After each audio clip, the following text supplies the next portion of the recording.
Buenas noches, amigos. Bueno, seguimos un poquito con el programa que habíamos continuado desde la semana anterior, en la que hablábamos de que hoy íbamos a tocar el tema Mercosur. Hoy vamos a tocar el tema Mercosur y les dije que iba a hablar un poquito de historia. Pero antes de arrancar con ese tema, me gustaría un poquito hablar de la situación de hoy en día, lo que está pasando ahora, que es algo preocupante. Nosotros, los que hicieron el país, y me enorgullece decirlo, blancos y colorados, colorados y blancos, que hicieron el país, que hicieron el Uruguay, que hicieron de este país un Estado republicano, un Estado demócrata, libre y soberano, este país, en la cual defendió siempre sus instituciones democráticamente, sus instituciones públicas. Este país se enorgullecía a nivel mundial por dos cosas, dos elementos. Uno era el cumplimiento. Una vez lo escuché decir al doctor Valle cuando le prestaron el dinero que se le ofertó a Estados Unidos cuando la crisis grande del 2001, en la que decían de que iban a cumplir, se lo prestaban porque iban a cumplir, porque en el himno nacional 16 veces se decía la frase sabremos cumplir, o sea, se había tomado su tiempo para contar las veces que decíamos los uruguayos sabemos cumplir o sabremos cumplir. Entonces, eso es bueno destacarlo, porque esto es un Estado, esto es una república y sabemos cumplir. Es así. Ahora, ¿qué ocurre? Fíjese los titulares de hoy. El ministro de Economía, que es de una corriente, lo que es el ministro Astori, de lo que es Asamblea Uruguay, del Frente Amplio. ¿Se acuerdan que yo les hablé la semana anterior de que el problema no estaba fuera del Frente Amplio, sino dentro del Frente Amplio, entre los Mujica Boys, o sea, los PIT-CNT Boys, Mujica Boys, los Brothers, como se llaman, los hermanos comunistas que están acabando con el Uruguay, si no los frenamos, acaban con el Uruguay. Pero resulta que ahora me encuentro con que Asamblea Uruguay, aquello que yo defiendo tanto, que es el equipo económico, no aportaron por 20 años a su gente al BPS. ¿Ustedes se acuerdan que en una oportunidad dijeron los blancos y los colorados con una tarjetita mandan su gente al BPS para que le den las jubilaciones, miserables jubilaciones que nunca aportaron y se enriquecen los terratenientes? ¿Ustedes se acuerdan de eso? En este caso, ¿el terrateniente sería quién? ¿Asamblea Uruguay? ¿El ministro de Economía? Porque por 20 años no aportaron. O sea que, en una palabra, como se dice vulgarmente en mi pueblo, tiraron agua para arriba y se les cayó toda el agua encima. Porque es la verdad, hay que decir las verdades, tenemos que acostumbrarnos a decir las verdades. Esta pobre secretaria o estos 20 y pico funcionarios, hasta ahora, porque se supone que son mucho más, nunca se les hizo un aporte al BPS, nunca, jamás. Y fueron secretarios desde hace 20 años para atrás, 22 años para atrás para ser más exacto. Y nunca se les aportó al Banco de Previsión Social. Y los sueldos no eran nada chicos, no eran nada chicos. Estamos hablando del orden de los 4 a 5 mil dólares por mes. O sea, no era nada chico, nada despreciable un salario de ellos. O sea que es bueno que sepamos que si el asesor cobraba ese dinero, más los secretarios, que obviamente no van a cobrar 5 mil dólares, pero andarían por los 2 mil, nunca aportaron. ¿Qué ejemplo le estamos dando nosotros en eso de que dice el himno y muy orgullosamente sabremos cumplir? ¿Dónde está esa parte? ¿Por qué no hacen las cosas que corresponde? Lo que corresponde es aportar. Yo me acuerdo haber tenido una gran entrevista en televisión, con el que fue diputado Roque Edison Arregui, excelente persona, trabajador del Frente Amplio, de los trabajadores que no se ven y que siempre están. Y Roque me decía, una de las cosas que a nosotros nos cuesta más es lograr que no exista evasión, que todo el mundo logre pagar todos sus impuestos para que de esa manera las instituciones se vean fortalecidas. Para fortalecerlas hay que pagar como corresponde. Y en eso estábamos muy de acuerdo con Roque. muy de acuerdo. La verdad que fue un excelente legislador. Pero resulta ser de que la dirigencia del partido que él está no aporta a su gente. Y pregunto, ¿seguirán los PIT-CNT Boys y los Brother Mujica en Brasil todavía tratando de salvar a Dilma? ¿Que no se dan cuenta que subió el boleto, va a subir el boleto, más que va a subir los combustibles, más que va... ¿Y cómo? Antes, por una cosa mucho menor, hacían un paro. Yo no quiero que hagan paro, pero están matando un policía por día. Hay un arrebato cada 24 horas, más solamente en Montevideo, no cuento el interior. ¿Dónde están los Mujica Boys?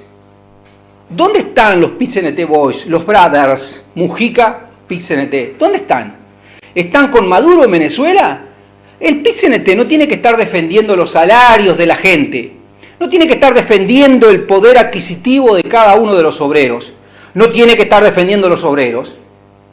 Pero claro, resulta que también los Mujica Brothers, o sea, los PIT-CNT, están en este momento en proceso judicial por el famoso pérdida de dinero de lo que son las viviendas, el plan viviendas comunes por ayuda mutua. 800 millones de dólares, 800 millones de dólares, no 800.000 dólares, 800 millones. Estamos todos locos. Bueno, vamos a no dejar cifra y vamos a no hablar mal de esto y vamos a seguir hablando, aclarando que no me dan ningún tipo de confianza hoy ya con esto que vi, de que no aportan, de que no hacen nada y que esos 800 millones de dólares se los comieron, se los marcharon, desapareció, sumió, dijo el brasilero. Bueno, la verdad es que estamos siendo atacados no solamente por la ideología, sino en los bolsillos. Hoy cada un empleado va a cobrar a fin de mes y se encuentra que tiene que pagar todas las deudas de los señores. Y no entramos a hablar del FONASA, no entramos a hablar de ANCAP, no entramos a hablar de nada de eso porque es como abrir la caja de Pandora, porque en cada hueco hay pudredumbre.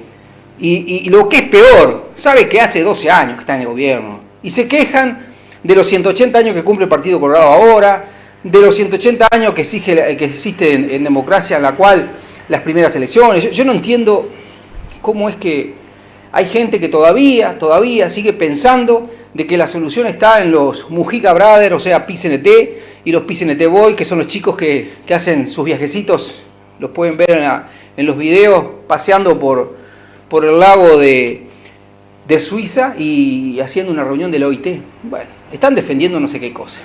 No sé en qué están gastando la plata, porque ahora ir a Brasil a gastar plata por un caso, por una acusación, yo le dije ayer, el otro día, que la palabra la usan en inglés para no decirla en español, acusación, que es la misma acusación que se le tiene que hacer a Mujica, porque Mujica hizo exactamente lo mismo que Dilma, usó el dinero del pueblo para lo que es la contienda electoral, y eso no se hace. Lo usó usando toda su infraestructura, usando todo su poderío.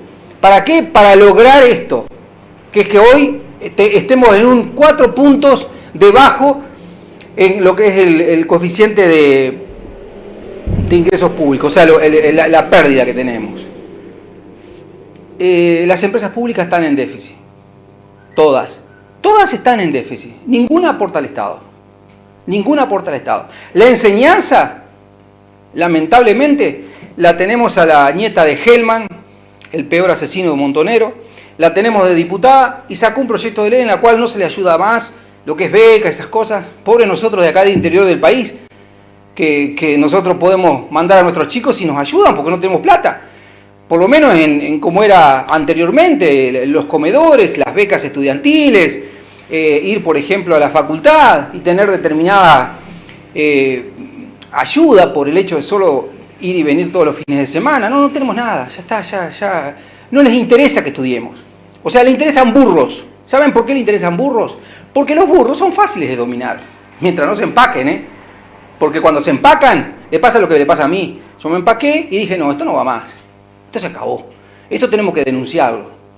Y así deben actuar todos los uruguayos. Debemos empacarnos, como digo, y empezar a pedir soluciones, y empezar a pedir cuentas, a pedir en qué se gastó esto, en qué se gastó lo otro, por qué las viviendas se gastaron $800.000, $800.000 se gastaron simplemente firmando un papelito, y todavía el que debería firmar se había ido a hacer su viajecito y firmó el segundo, que el segundo se la come, como quien dice, se lleva todas las que corresponden le vienen a él del techo.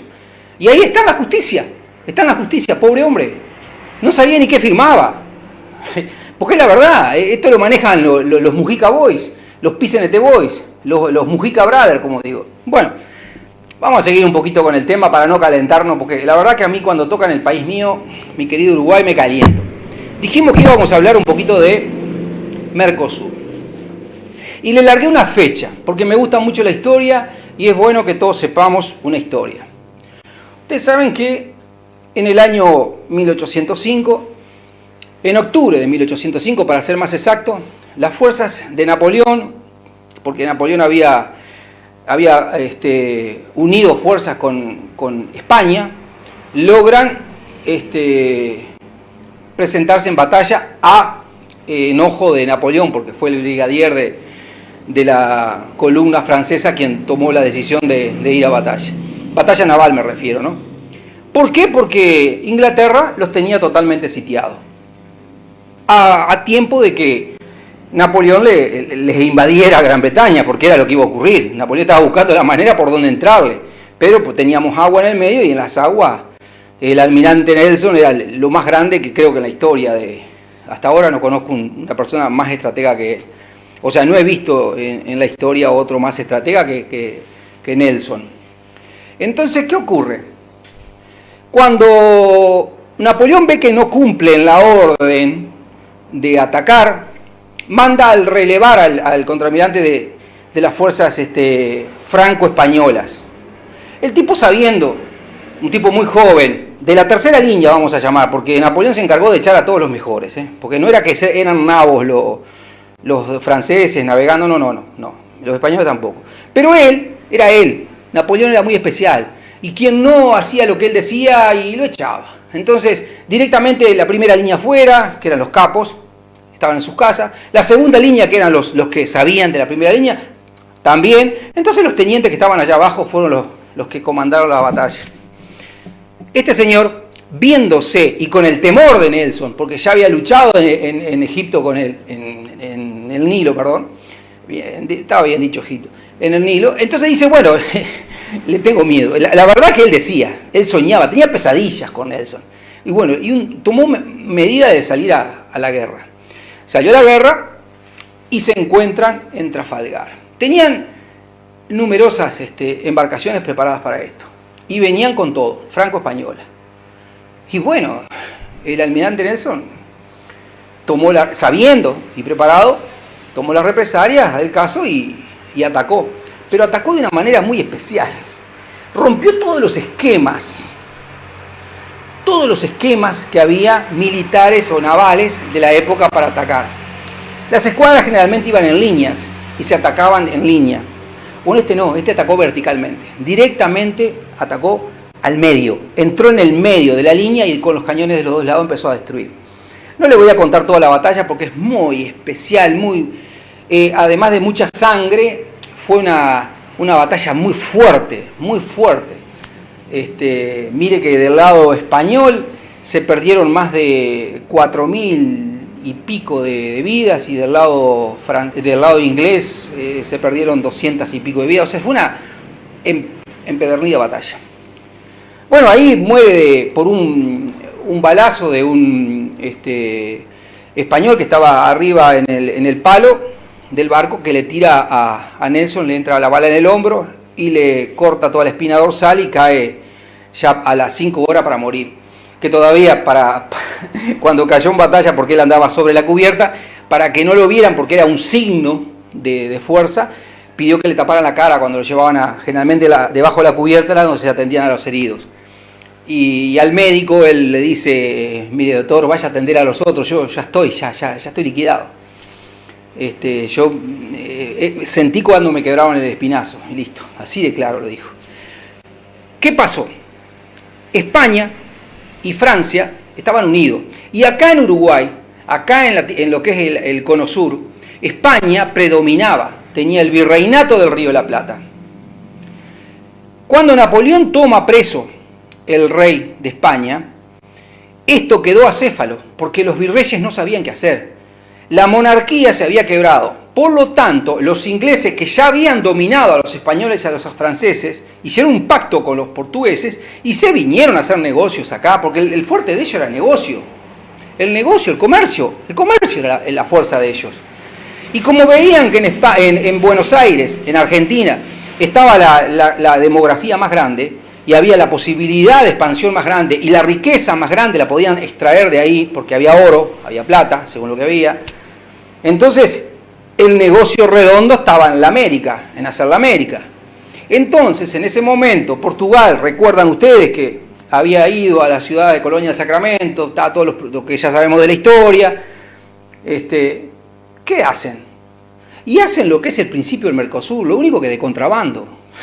A partir de la muerte de Nelson, dijeron, nos sacamos encima los españoles ya no saben qué hacer, entonces pasó a ser tierra de nadie, contrabando. Ese era el Mercosur inicial, porque la idea del concepto de Mercosur nace en hacer comercio libre, tratados de libre comercio. No era más que eso, no era otra cosa más que eso. Entonces, ¿cuándo empezó? Empezó ahí comenzó. Pero vamos a lo legal. ¿Qué pasa? En el mundo se miraba mucho Latinoamérica, se miraba mucho porque tenemos una fuente muy grande, inagotable de recursos propios, que son el alimento, el granero del mundo. Latinoamérica tiene el granero del mundo. Fíjense en Argentina, Brasil, y nosotros por nuestra parte. Nosotros Uruguay, que tenemos también, pero muy poquito, pero tenemos. Eso poquito lo resalto porque en el acuerdo se hacen notar iguales el que tiene poquito como el que tiene mucho. Eso es una virtud que hizo el Partido Colorado en su aporte a lo que fue el tratado. Entonces, en Ouro Preto se hace el primer tratado en la que estaba en aquel momento Alfonsín y el presidente de Brasil. Se hace el tratado para poder que los dos países grandes comiencen a tener un tratado de libre comercio. Eso se fue dando a larga hasta por el año 94, más o menos, la época del presidente Luis Alberto de Herrera, Luis Lacalle, en la que ahí sí se hace la firma de Asunción, en la que se establecen las pautas y se pone en funcionamiento el Mercosur. Estaba el presidente de Brasil, y su ministro de Relaciones Exteriores, estaba el presidente de Uruguay, Luis Lacalle, estaba el presidente de Argentina, Carlos Saúl Menem, y estaba Aguas Mossi, el presidente de Paraguay. Los cuatro firmaron lo que es el acuerdo, el Pacto de Asunción, el acuerdo del famoso inicio en Ouro Preto, oro negro, ¿no? Se hace como es el tratado, en la que comienza a funcionar el Mercosur. Se crea una cantidad de artículos en lo que es la legislación. ¿Cuál era el procedimiento? El protocolo de Asunción, que se llamó así, protocolo de Asunción, o protocolo del Mercosur. Ahora, ¿qué pasa? El concepto que esos países, los 4 países en los cuales integrábamos, era de hacer un libre comercio para poder vender a todo el mundo. O sea, abrir las puertas y vender a todo el mundo. Todo aquello que hizo en contra España cerró las puertas y el almirante Nelson la abrió, por eso traje las referencias de esa batalla que fue importante. Se le acabó el poderío a España, se le acabó el cierre, se le acabó aquello de apretar, de mandar ellos, de ser solamente ellos. No fue así. A partir de ahí, todo eso se acabó. España no dominó acá, yo qué sé, tengo que ver un poquito la historia. Hoy no está Lincoln Baitegui, que era mi consultor, pero sí está lo que él escribió y me ayuda mucho. Y es que muchas veces hablamos de una historia que no es la historia que nos enseñaron. Acuérdense de eso. La historia real es otra. Nadie pierde plata en la historia, Nadie hace algo si no es a cambio de. O sea, vamos a pensar que Uruguay, un país necesario, desde aquella época, necesario para acabar con el problema entre Brasil y Paraguay. para poder negociar y para que Inglaterra pudiera meterse en el comercio. Ustedes basta que vayan a Conchilla y van a ver el Hotel Evans, y van a ver las antiguas instalaciones del Hotel Evans, y van a ver el antiguo puerto, y vayan a Freivento y van a ver el puerto del Anglo, y van a ver un montón de cosas. ¿Por qué se creó Uruguay? Uruguay no se creó porque eran bonitos los argentinos y eran bonitos los brasileros. No, no eran bonitos. Era que había que tener un punto independiente en la cual de ahí salían las posibilidades de negociaciones. O sea, vamos a pensar las realidades, no los versos, no las canciones que nos hicieron creer desde chiquito. Uruguay es un país creado. Y no hablo de quiénes fueron, porque fueron 5, porque si no habría que contar la historia de Lord Ponsonby, de Anchorena, de Ponce de León, de todos esos que fueron quienes armaron esto, porque había que hacerlo, Era necesario para el comercio, porque un país sin comercio no existe, y crearon una especie de libre comercio. Y por eso está Uruguay. Ahora, también sirve para lo contrario, también se puede mal usar esto. ¿Qué es lo que hoy está ocurriendo? También se puede mal usar, como por ejemplo, desde Cerro Montevideo no había quien pasara porque les echaran abajo todo lo que iba cargado de oro. O sea, te traían la mercadería, pero después cuando ibas con el pago estaban los saqueadores. Pero eso es una historia aparte. Pero lo bueno de todo esto es que está lo bueno, el interés, el crear, el abrirse al mundo, que es lo que hicieron ellos, y que gracias a eso tenemos Uruguay, este país tan hermoso, tan divino.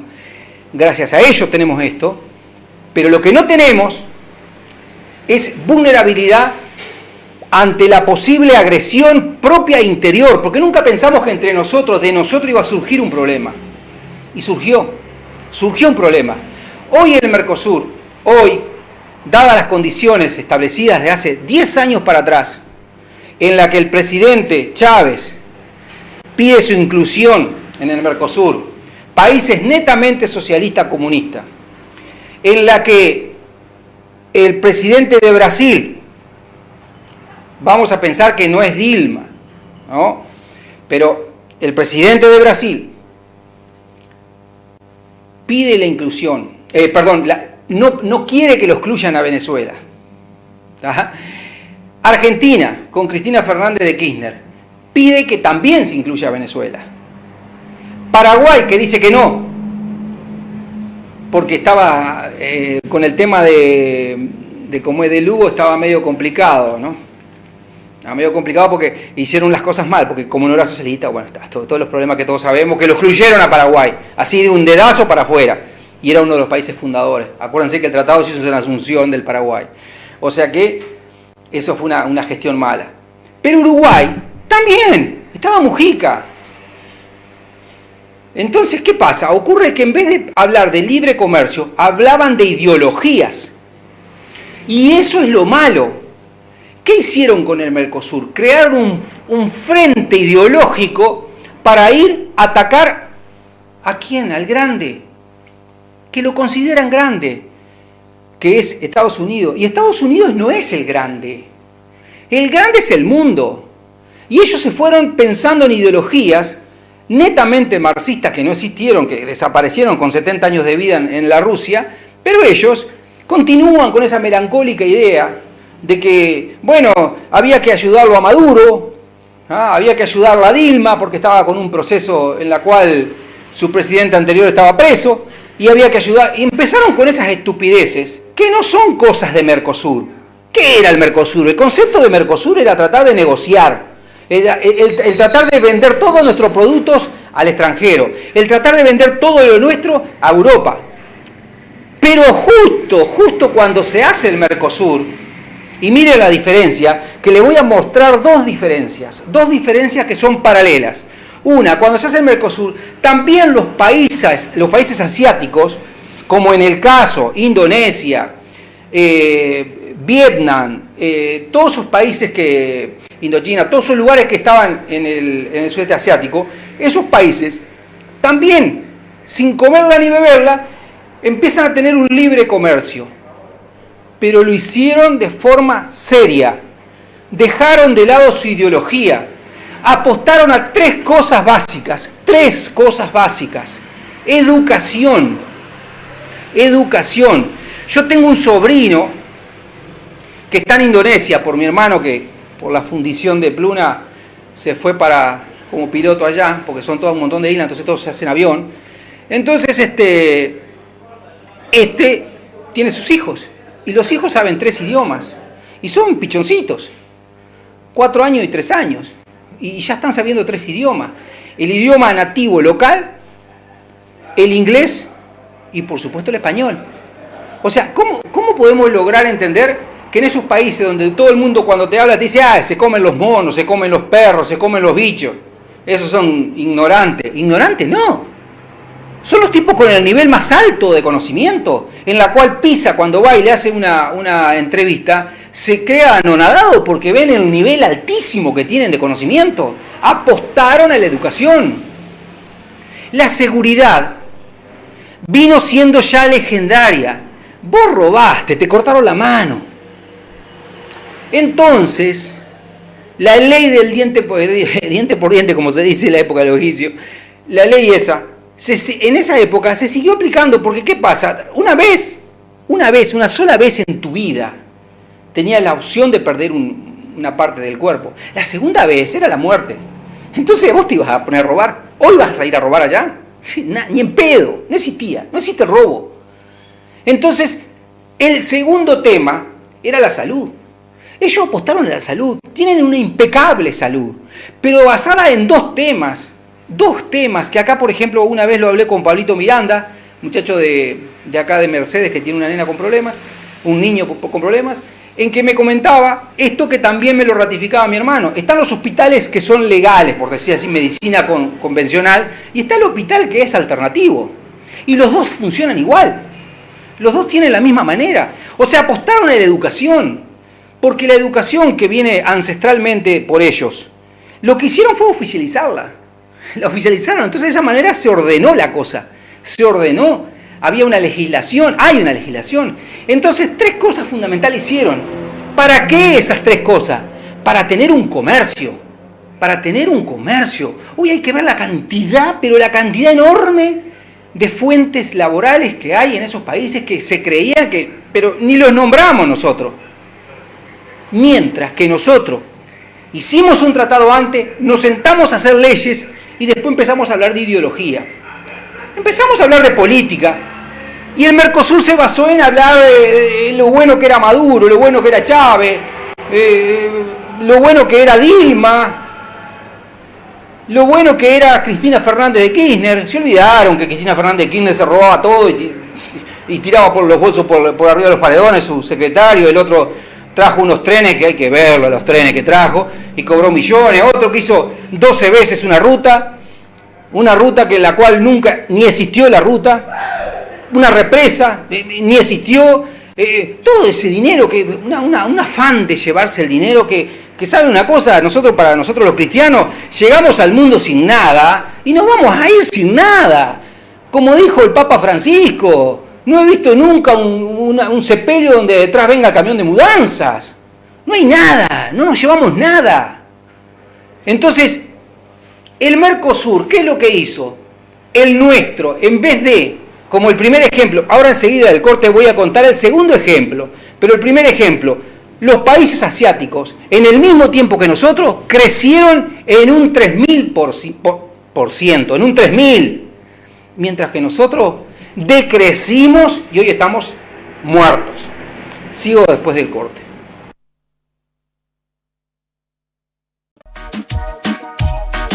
Big Almacenes. Ahorre más pagando menos. Pide tu delivery gratis. El mejor reparto a domicilio, a toda hora, al instante, en donde sea. Comunicate al teléfono 4531-6881. Por WhatsApp 092-003-318. En Facebook Big Almacenes. Te esperamos en La Valleja 501, esquina Rivas. Big Almacenes. Ahorre más pagando menos.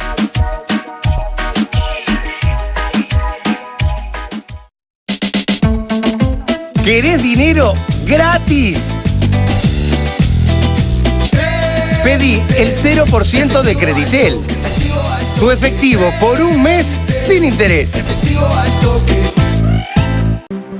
Así crece Soriano, con el trabajo de la Intendencia y el respaldo de la gente.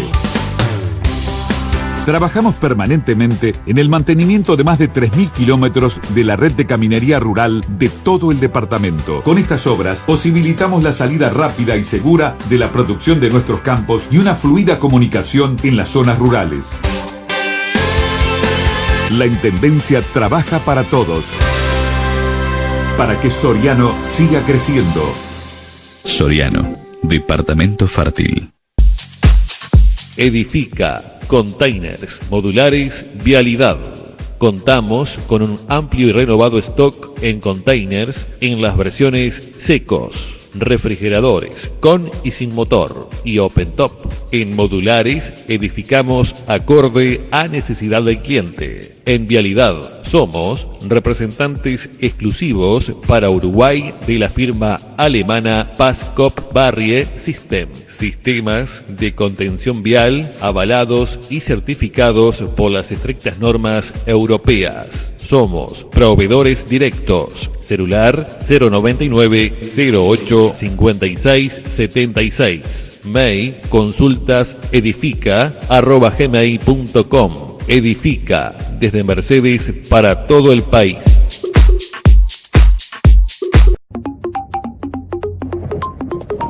Carnicería y pollería La Nueva Celeste, con la atención de Rubén y su escudería. Calidad y los mejores precios todos los días del año. Envíos sin costo. Pozzolo y Ferrería, teléfono 4533-4390, 4532-1955. Carnicería y pollería La Nueva Celeste.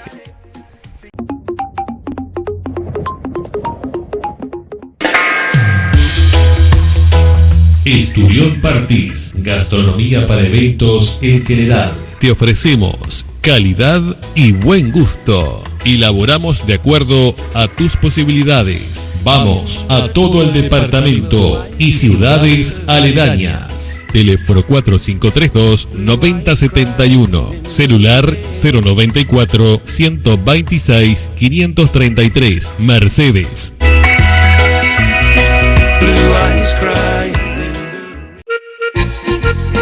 La excelencia en pastas tiene para ofrecerte ravioles, tallarines, ñoquis, agnolotis, sorrentinos y mucho más. Envío sin cargo al 453-229-73. En Sánchez y Oribe, la excelencia en pastas. Nueva Pollería Varela, con la calidad de siempre. Les ofrece pollos frescos, muslos, alas, arrollados, pamplonas, milanesas. Estamos en Wilson Ferreira Aldunate, esquina Varela. Teléfonos 4532-6820, 4532-6705. Con reparto a domicilio sin cargo. Nueva Pollería Varela. En el aire, Canal 8 Mercedes. Ahora también en la web www.canal8mercedes.com.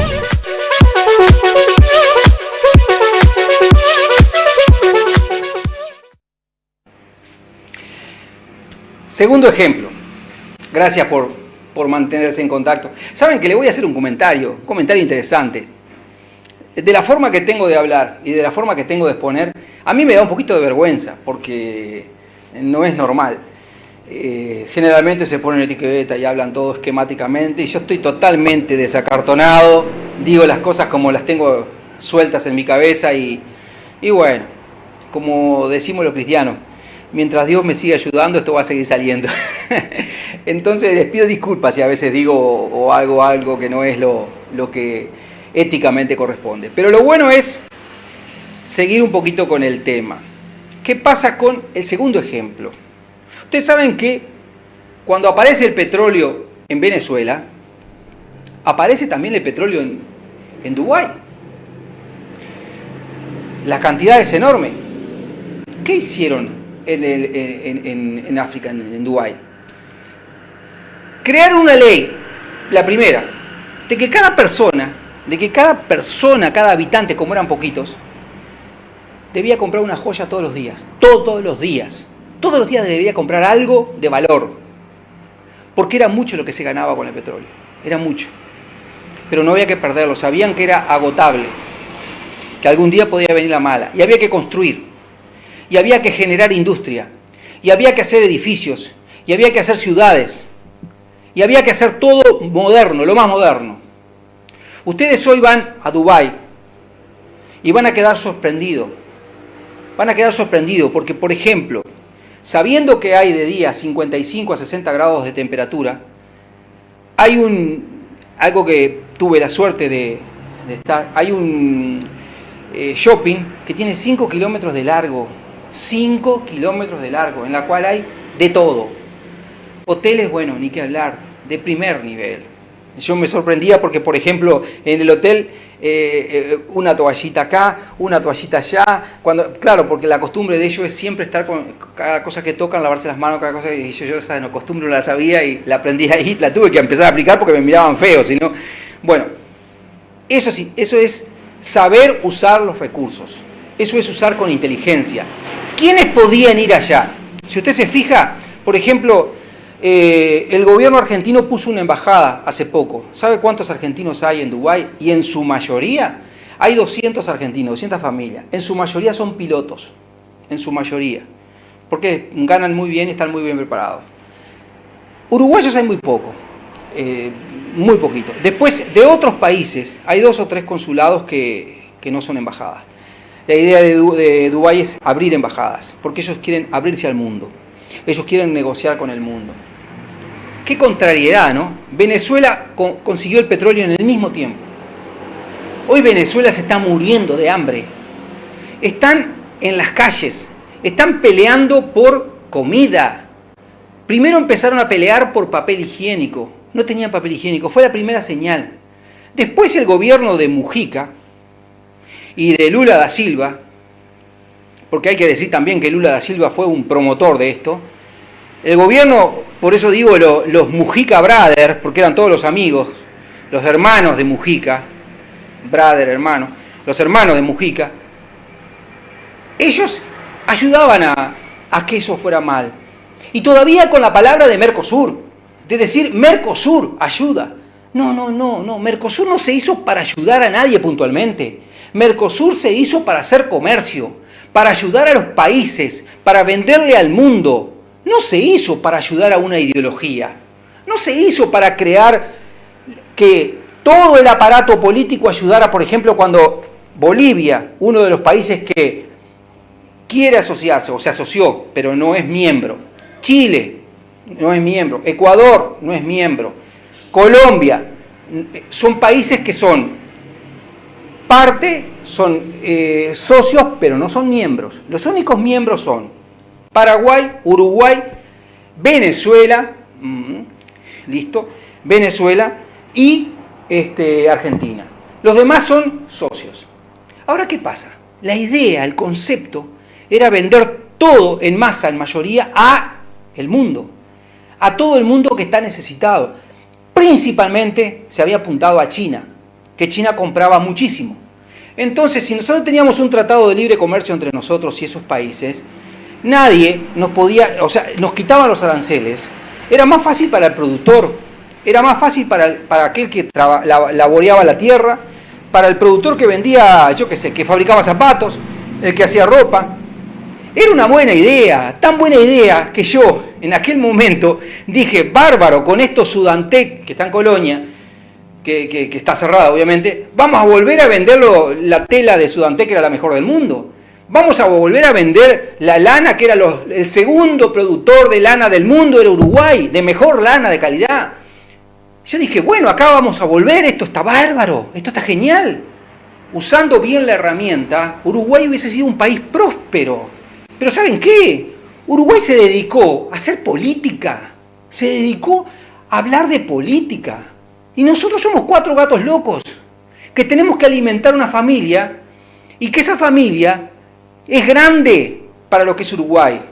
No existimos en el mundo. Ustedes fíjense que los otros días cuando yo les comenté que le llamé a la periodista española, gallega le iba a decir, española, por lo que hablaba bien de Mujica, que supiera que no era tan así, que había otras voces, porque claro, lo llevaron todos los Mujicas Boy, todos los Mujicas Brothers a la periodista. No había ninguno que no era de Mujica. Entonces, claro, la mujer veía maravillas, pero no escuchó nunca la otra campana. Entonces yo le decía que no era así, porque me hablabas, el tema se lo refresco un poco, hablaba de que Mujica había cambiado al Uruguay. Y yo le decía que no, Mujica no cambió el Uruguay. Mujica fundió, acabó, liquidó el Uruguay, lo sigue liquidando ahora con la presencia de él en el Senado, con la presencia de él en el PCNT, con la presencia de él en el gobierno de Tabaré Vázquez, que los está matando porque gobiernan más ellos que Tabaré Vázquez. Entonces, se dedicaron a hacer política. Y eso es contra el comercio. El comercio, cuando se mezcla con la política, marchamos. Ustedes fíjense, el pueblo hebreo, ¿en qué se caracterizó el pueblo hebreo? Por lo que dice el libro, el texto de los judíos y los cristianos, generalmente recorrieron el desierto, eran nómades. Eran comerciantes, basaron su vida en el comercio, pero por muchos años. Ellos eran comerciantes. Ellos no tenían ningún problema de comerciar con este, con aquel. Eran comerciantes. Hasta que, por supuesto, llegaron a la tierra prometida. Bueno, eso es un tema netamente teológico. Pero eran comerciantes. Los problemas que tuvieron ellos, en su mayoría, eran porque captaban un determinado punto de negocio, comercio, que les jodía a otros que ya lo tenían armado, con unos esquemas económicos muy diferentes a los que ellos proponían. Entonces, ese es el tema de por qué anduvieron tanto y tanto, porque eran negociantes, además de que ellos normalmente, el pueblo hebreo vivía en carpas, les gustaba vivir en carpas. Recuerden a Pablo era fabricante de carpas, era un señor, era un potentado. ¿Por qué? Porque era fabricante de carpas, la familia de él. Entonces, son cosas que, Pablo me refiero al evangelista que también es apóstol ahora, no era de los 12, pero, sigo un poquito con el tema. El comercio, hasta aún el sueño de Hitler de unificar Europa, de unificar el mundo, era porque quería comercializar, no era porque quería mandar. Él quería hacerse en su boludez, perdón la palabra, la locura que tenía, llegar a mandar en el mundo, pero comercializar entre todos los países de igual manera. Que la única exclusión que tenía era Suiza, porque Suiza apoyaba pero no se metía.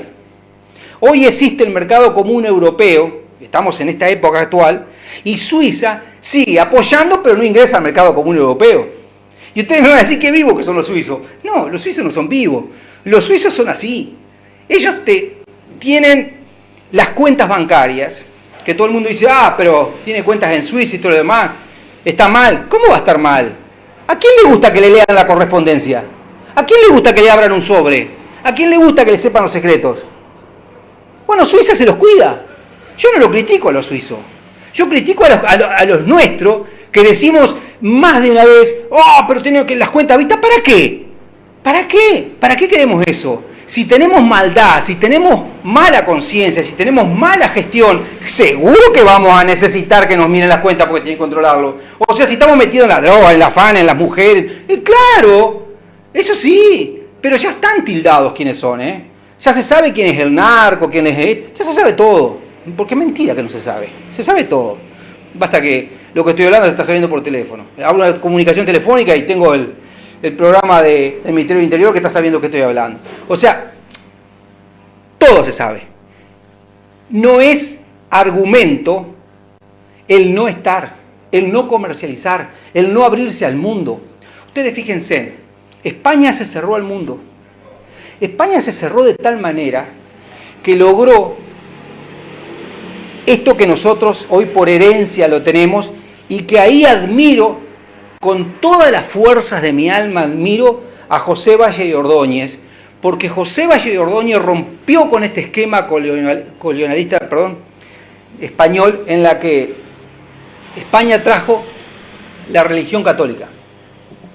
Ustedes se acuerdan cuando Pizarro llega a Perú, se baja y lo que pide, lo que él andaba buscando era guita, era oro. No andaba buscando los amiguitos. No era un bebito de pecho. Andaba buscando oro. Andaba buscando comercio para él, para España. Entonces le pide que una de las cosas, las incorporaciones que debe hacer Perú, era aceptar al Dios de España, al Dios del mundo. Entonces le pregunta el rey inca, ¿y cuál es el Dios tuyo? El Dios mío es este, y apunta hacia un franciscano y trae la Biblia. Este es el Dios. ¿Y qué hizo el rey inca?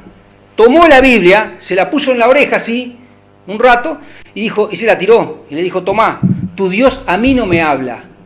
En cambio el mío es ese que da luz y es la Pachamama que me da tierra, que me da de comer. Lo mandaron a matar. Así de claro. Entonces pasó que nosotros, por esa herencia, tenemos esa idiosincrasia, esa necesidad, esa cultura católica impuesta por España, en la que todos debemos regirnos bajo lo que es la cultura religiosa, apostólica, romana. No había otra. En caso hoy, por ejemplo, Argentina, la oficial, la religión oficial es la Iglesia Apostólica Romana de Jesucristo, ¿no? O sea, la Iglesia Católica me refiero. ¿Qué hizo José Valle y Ordóñez? Él se bautizó a los 16 años en el Club Católico. Se bautizó. Pero ¿qué pasa? Y fue con un caudillo blanco a bautizarse, porque hacían esgrima juntos. Ahora, ¿qué pasa? Pasó el tiempo y él se enamoró de una muchacha que fue la señora que tuvo, que después de ahí se fue a Minas, que era una muchacha mucho más joven que él, y estaba siendo aporreada por su marido, la viuda después, 3 años después que enviudó se casó, antes no pudo, 3 años antes ya estaba viviendo, estaba separada y tenía 5 hijos. Eso para los de la época fue una transgresión tremenda. De hecho, la sociedad propia la tildaba porque esa mujer estaba haciendo lo contrario a lo que hacía la crema. No, escuchame, yo estoy casada con, así, no te permitían. ¿Qué hizo? Sacó la famosa ley en la que se proponía el divorcio y eliminó la religión. Y eso estuvo bárbaro. Cualquiera es libre de creer lo que se le plazca, mientras no rompa las fronteras del otro, o sea, que no transgreda la libertad del otro, uno es libre. Por eso el Partido Colorado es liberal en todos los sentidos. Por eso es liberal. José Valle y Ordóñez sacó la ley del divorcio, sacó la ley de que los niños de 13, 14 años no podían trabajar, a mentira del Frente Amplio que sacó la ley de las 8 horas del campo. Eso es una macana, pero de aquí a la China. ¿Por qué? Porque José Valle y Ordóñez sacó la ley de las 8 horas, y estamos hablando del año 17, 16, que no la aplicaron en el campo. Ojo, vamos a ponernos de acuerdo. Ese es otro problema. Pero la ley de las 8 horas la sacó José Valle y Ordóñez. Sépase y aclárese. La sacó José Valle y Ordóñez a la ley de las 8 horas. ¿Por qué en el campo no se aplicaba? Yo tengo un ejemplo con respecto al campo, que es de ahora, de estos días, de Carlitos Mezquida, un compañero que tiene una chacra ahí en Pence, y me decía, vos fíjate que yo no puedo conseguir el alambrador, que el alambrador tenga un peón, porque cuando empezaron a alambrar desde casa hasta la cuchilla, iba todo bien, porque llegaban a las 4 horas, el tipo se tomaba un descanso, y después ya hacían 4 horas más y después iba para atrás. Cuando empezaron a llegar a la cañada, ya ahí tenían más horas, pero resulta que el señor se iba porque llegaban a las 8 horas, les correspondían por ley, se iba, y después al rato llamaba, mirá que no puedo porque está lloviendo o se me rompió la moto, y lo dejaba colgado al alambrador. El alambrador tomó como medida no tomar más empleados, hacer solo. Mirá, en vez de hacerte los 10 alambrados que me pediste, te voy a hacer un tramo nada más. Y eso es lo que ocurrió con la famosa ley. Detrás de un escritorio no se puede saber si una vaca hay que ordeñarla o no, Porque las 8 horas no está para la vaca que hay que ordeñarla cada 4 horas. No está para eso. Entonces hay que pensar bien. Y la leche tiene un costo y el costo no da para poner muchos empleados también para pagarle 8 horas a todos. No existe eso. Existe solamente en la cabeza del burgués que está hoy en el PICNT, porque son burgueses ahora, porque están llenos de plata, usan Rolex, no es como yo que uso uno de cuero común, usan Rolex. Entonces son gente que detrás de un escritorio dicen cosas, pero no son lógicas, no son posibles. Mercosur, repito, era pensado para darle fuente de trabajo a nuestra gente, fuente genuina de trabajo a nuestra gente, y no para hablar de política. No meterse en los países vecinos ni extranjeros, peor todavía. Sin embargo, hoy el Mercosur está totalmente chato porque, claro, a Dilma la metieron presa, porque a Cristina Fernández de Kirchner está para caer en cualquier momento, porque Maduro está toda la gente en la calle, porque Brasil está quebrado, y Paraguay y Uruguay estamos mirando así. ¿Para dónde? Para el Pacífico estamos mirando. Estamos mirando para la Alianza del Pacífico. ¿Por qué? Porque tenemos todo, pero no lo usamos.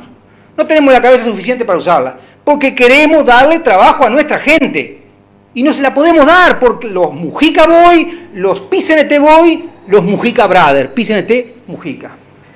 Nos vemos la semana que viene. Muchas gracias.